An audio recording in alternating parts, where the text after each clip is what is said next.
O governo Lula anunciou nesta quinta-feira os detalhes do pacote de contenção de gastos elaborado pela equipe econômica para tentar equilibrar as contas públicas. O impacto estimado das medidas é de 71,9 bilhões de reais entre 2025 e 2026. No horizonte mais longo, a promessa do governo é poupar 327 bilhões de reais entre 2025 e 2030. Mas para falar do pacotão do Haddad, eu chamo de Brasília Wilson Lima. Boa tarde. Boa tarde, Zé Inácio Pelar. Boa tarde para você que nos acompanha aqui ao vivo na plataforma de Um Antagonista pelo canal BMC News. Dia quente em Brasília, dia tenso, porque essas medidas do Haddad elas não foram bem recebidas nem pelo mercado e nem pelo Congresso Nacional. Vamos falar aos poucos durante o programa desta quinta-feira. Mas para começar, vamos entender direitinho que pacote é esse, o que o Haddad anunciou, o que o governo federal pretende fazer a partir de agora. Respostas no nosso quadro, por favor, arte pacotão do Haddad número 1, para a gente falar sobre algumas das medidas. Salário mínimo. A ideia do governo federal é limitar o ganho real do salário mínimo, que vai acompanhar as mesmas regras do arcabouço fiscal.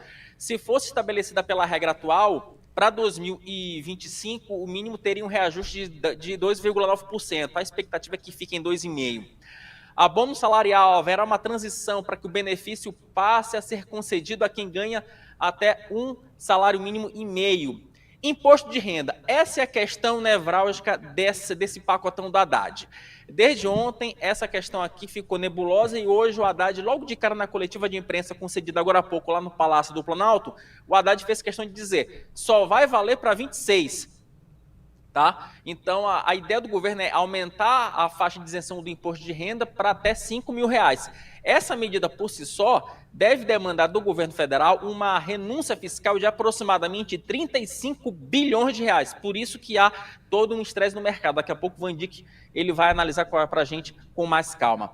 Super salários. Essa medida aqui ela tem um caráter mais simbólico do que é necessariamente prático. A ideia do governo federal é encaminhar medidas para o Congresso para que seja barrado o pagamento de super salários. Aí, Inácio, teria um grande problema, né? Pode trazer para cá, porque é o seguinte, essa questão do super salário vai afetar, por exemplo, integrantes do Poder Judiciário. Então, imaginem a situação e a confusão. A segunda parte do pacote do Haddad, só para a gente falar de algumas medidas das principais delas. Militares, há um estabelecimento da idade mínima para ingresso na reserva, 55 anos. Hoje, a limitação para ingresso na reserva, para aposentadoria dos militares, é 35 anos de serviço. DRU, em contrapartida, o governo quer prorrogar a desvinculação das receitas da União até 2032, ou seja, liberação de gasto do governo federal, ou seja, tira de um lado e coloca de outro. O governo também anunciou um imposto para super ricos, né, que é o estabelecimento de uma alíquota específica para quem ganha acima de R$50.000 ao mês. E aí o governo também vai endurecer as regras do BPC, né, que são novas medidas de aperto do benefício de prestação continuada, concedidos a pessoas com deficiência e idosos com mais de 65 anos, para aquelas de baixa renda. Pode trazer para cá, porque o que ocorre especificamente sobre essas medidas do BPC, o governo federal ele vai apertar, diz que tem muita fraude, olha, tem muita fraude, é um benefício que ele ajuda, mas ao mesmo tempo ele tem sido utilizado indevidamente por pessoas que não precisam do BPC. Mas para esclarecer um pouquinho mais sobre essas medidas, vamos ouvir vários trechos da coletiva do ministro da Fazenda, Fernando Haddad. Vamos primeiro falar sobre o VT Haddad número 1, quando ele fala sobre imposto de renda. A reforma tributária, tanto do consumo, que está em fase final de tramitação no Senado Federal, quanto da renda, ela tem o pressuposto da neutralidade fiscal. O que significa isso? A reforma tributária não visa nem aumentar, nem diminuir a arrecadação. O objetivo da reforma tributária é buscar eficiência e justiça tributária. Essa é a finalidade. Esse princípio foi respeitado pelo Congresso Nacional em relação ao consumo. E nós, ontem em reunião, deixamos claro que este princípio deverá ser respeitado também em relação à renda. O que significa isso? Que qualquer aumento da faixa de isenção do imposto de renda como já foi feito por este governo 2 vezes, tem que vir acompanhado de uma compensação. Ou seja, o projeto de lei que vai ser encaminhado pelo Executivo da reforma da renda pressupõe neutralidade tributária e o compromisso dos líderes de votarem um projeto que este princípio esteja respeitado. Ou seja, não se trata de mexer com o nível da arrecadação de impostos. Trata-se de buscar justiça tributária. Por que é importante dizer isso? Porque o Congresso vai ter o seu tempo, agora, sobretudo a partir do semestre que vem, vai ter o seu tempo de analisar a proposta do Executivo para que tanto o imposto do consumo quanto da renda entrem em vigor 1º de janeiro de 2025. Então, e o Fernando Haddad também falou nessa coletiva sobre o salário mínimo. Vamos ouvi-lo, por gentileza. Reforçar que o salário mínimo continuará tendo ganho real. Ele continua tendo um ganho acima da inflação. Mas esse ganho vai estar condicionado àquele espaço do arcabouço fiscal entre 0,6% e 2,5%. Isso significa que o salário mínimo pode, inclusive, subir numa recessão, por exemplo. Se amanhã, daqui 5, 10 anos, você tem um ano em que o produto cai, você vai ter uma trava de que ele vai subir 0,6%, mas, ao mesmo tempo, também pensando na anticiclicidade do arcabouço fiscal, se você tiver um aumento do PIB muito grande um ano, você vai limitar o crescimento do salário mínimo. Então, você vai colocar entre o 0,6 e o 2,5 o crescimento do salário mínimo ano por ano, com isso dando conforto para o planejamento, elaborar a peça orçamentária com mais previsibilidade e com a possibilidade de manter as despesas discricionárias, no mínimo no patamar atual, ou com alguma com boa gestão, ampliando a capacidade discricionária do Estado. E o Haddad também falou sobre as novas regras do BPC. Ou seja, nós estamos adequando o BPC, herdamos alguns problemas que são de conhecimento público, né? Benefícios sendo concedidos sem clareza da deficiência atestada, atestado por um atestado sem perícia, por exemplo, sem laudo pericial, uma série de problemas vem acontecendo, razão pela qual o BPC extrapolou o orçamento esse ano em praticamente 7 bilhões de reais, e nós vamos conformar o programa ao texto constitucional. Não há mudança de conceito, há apenas uma clareza daquilo que nós precisamos fazer para que o programa tenha o seu andamento sob condições de previsibilidade e de atenção àqueles que são protegidos pelo texto constitucional. O fato é que sobrou até para os parlamentares, porque nesse pacote também ficou estabelecido que as emendas parlamentares serão reajustadas só de acordo com o arcabouço fiscal. Haddad fala mais uma vez. Nós acabamos de sancionar, o presidente Lula acabou de sancionar o acordo que foi feito sob os auspícios do Judiciário com o Legislativo em relação às emendas parlamentares. Isso limita o aumento das emendas parlamentares no tempo, então tem um ganho expressivo em relação à dinâmica do aumento das emendas parlamentares e tem uma facilitação no cumprimento do piso constitucional da saúde, uma vez que compromete o parlamento com mais verbas para a saúde a partir do ano que vem, para além daquilo que já estava previsto pela emenda constitucional. Então, nós vamos ter um ganho de aporte de recursos para a saúde, recursos vindos do parlamento. Na prática, o Haddad diz o seguinte, né? Porque parte dos recursos das emendas parlamentares vão ter que ser vinculados diretamente a ações da saúde. Isso, de certa forma, ajuda o governo federal a ajustar as contas, principalmente em relação aos tetos, aos pisos constitucionais. O fato, meu caro Zé Inácio, e já entregando para você, é o seguinte: Esse pacote não caiu muito bem no Congresso Nacional. Durante o programa vamos falar sobre repercussões, porque tem deputado, inclusive, que apresentou uma PEC alternativa a esse pacote do Haddad. Mas, por enquanto, eu deixo com você. Que esse anúncio, como disse o Wilson, não agradou também o mercado. E para falar sobre isso, sobre o mercado financeiro deglutindo essa sopa de pedra, eu chamo Vandick Silveira. Boa tarde, Vandick. Tudo bom? Tudo ótimo, Zé Inácio. Como é que você está? Wilson, como é que vocês estão? Tudo em paz.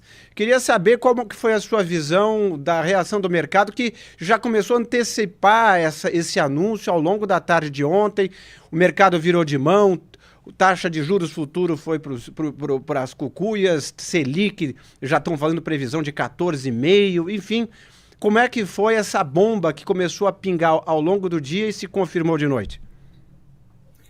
Zé Inácio, o Brasil tem aquela máxima, nada é tão ruim que não pode piorar, né? A gente entra com a expectativa, mais de um mês esperando por Gadê chegar, né? Gadot, e o Gadot não chegou, e quando a gente descobriu quem vinha para a festa, ao invés de ter corte de gasto, que eu nunca acreditei, mas existia uma perspectiva que seria produzido, nós temos um aumento expressivo no gasto com a isenção de quem ganha até R$5 mil de renda, sem uma contrapartida óbvia e certa para bancar essa conta. Então, tudo que não podia acontecer foi feito, né? Um amadorismo, uma falta de compreensão, sensibilidade gigante, e o mercado está reagindo, não tem outra maneira, né? O que fica claro é o seguinte, que a dívida, a relação dívida-PIB, ela entra numa fase agora, até o UBS hoje falou, né, que é insustentável, né? A gente não tem uma previsão de uma dívida que não chegue a mais de 90% do PIB nos próximos 3, 4 anos. Quer dizer, é uma situação muito complicada para um país de renda média e que não tem condição de investir. Outro ponto que a gente não falou muito, mas que para mim é uma grande preocupação e está embutido na Selic podendo chegar a 15%, eu vou além disso, eu estou junto com o Bradesco e outros analistas que eu acho que pode chegar a 15%, sim, é a questão inflacionária. Se você tem um corte de impostos para uma fatia substancial da população, isso é uma transferência de renda, é uma Bolsa Família disfarçada. E esse pessoal vai fazer o quê? Existe uma demanda retardada, que a gente chama uma pent-up demand, né? Essas pessoas gostariam muito de ir às compras e não iam antes porque tinham uma renda disponível menor. Esse pessoal vai às compras do mesmo jeito que as pessoas que recebem Bolsa Família vão às compras, através das transferências de renda. Isso vai pressionar ainda mais o lado da demanda. E a gente tem uma situação crítica que, porque temos uma taxa Selic muito elevada, que faz o custo de capital mais elevado ainda, e um governo obeso, gastador, glutão, o que acontece? Não existe investimento privado nem público no Brasil. O governo investe menos de 2% do PIB e a gente tem uma taxa de investimento muito inferior aos 20%, 25% que a gente deveria ter como um país emergente. Nós temos uma taxa de investimento de 16% do PIB, quer dizer, ela não é suficiente para repor todo o parque industrial, maquinário, etc. Se a gente tem uma demanda subindo e uma estrutura de oferta que ela é meio estagnada, o que acontece é um equilíbrio que gera inflação. O teto do hiato do produto já está muito baixo, fazendo esse hiato positivo. Então nós vamos ter tudo que a gente não precisava ter, que a gente vai ter mais pressão inflacionária, mais pressão nos juros, maior depreciação do real e um aumento bastante pronunciado da dívida pública, porque a rolagem vai ficar cada vez mais cara e a gente vai ter uma montanha, uma parede de dívida que a gente vai ter que rolar no curtíssimo prazo. E o que acontece? Para rolar essa dívida, vai precisar pagar mais juros. Então, o governo dá de um lado, tira do outro, e a gente continua patinando e perdeu uma grande oportunidade de criar uma estrutura sustentável da dívida pública. Me corrija uma coisa. Diga. Faça primeiro, Wilson, depois eu faço. Uma pergunta muito rápida, Vandic. Me parece que o grande problema desse caso foi a expectativa frustrada do mercado, porque você falou bem no início, olha, o mercado esperava corte, só que o que veio foi corte com aumento de despesa.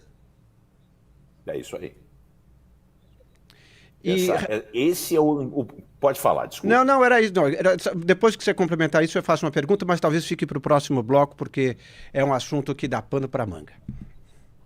Foi uma frustração gigantesca, né? Agora, o mercado se frustra porque gosta de se auto-enganar. E eu não me frustrei. Ontem mesmo, no meu LinkedIn, eu falei, antes de sair, eu falei, vai vir aumento de imposto nessa brincadeira. A única maneira de resolver a situação fiscal do Brasil, se a gente abriu mão, e eu tenho certeza que a gente abriu mão, agora a gente jogou mesmo, tirou as luvas,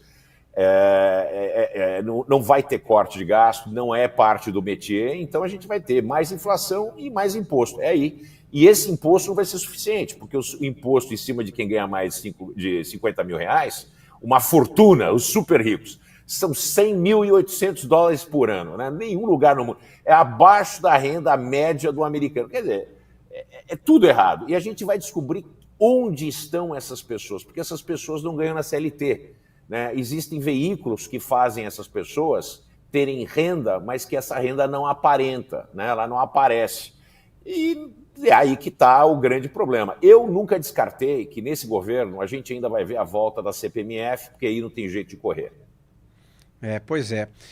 Eu queria fazer uma pergunta, mas eu vou deixar como gancho para a próxima semana, é que mesmo esses números que foram divulgados de 71,9 bi estimados pelo governo, não é exatamente o que se acredita. Dizem que esse número está um pouco otimista, que vai ser desidratado e que é aquela matemática que faz para fechar a conta.